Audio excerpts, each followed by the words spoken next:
नमस्कार, हम प्रतिभा मिश्रा अहाँ सबके लेल एकटा पुनः नायिका विरह गीत लऽ के आयल छी। आशा अछि जे नीक लागत, आ नीक लागत तऽ लाइक करब, सब्सक्राइब करब आ शेयर करब। तो सुनू नायिका विरह गीत। आरे गंगा पार यमुना बीच कदम्ब केर गाछ, गाछ ऊपर काग बैसल बिरह बोली सुनब रे। गाछ ऊपर काग बैसल बिरह बोली सुनब रे।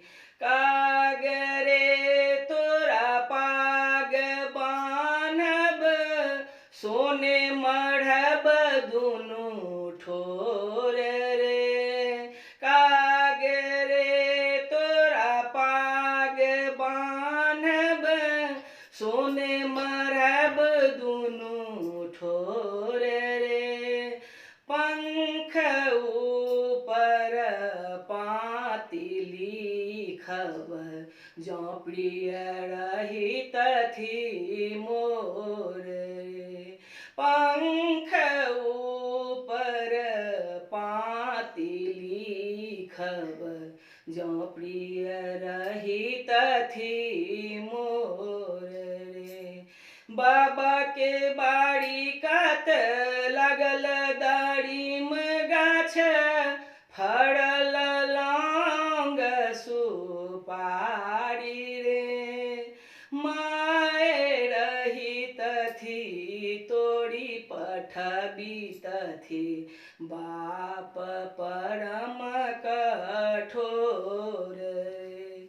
माय रहित थी तोरी पठबित थी, बाप परम कठोर रे।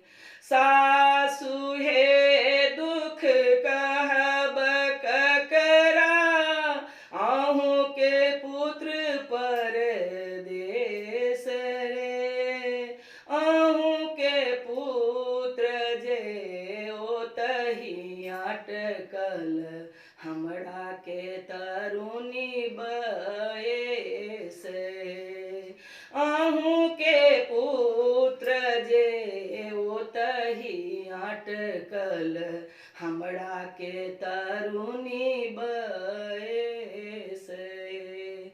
अहूँ के पुत्र जे ओतहि अटकल, दग्ध भेल शरीर रे।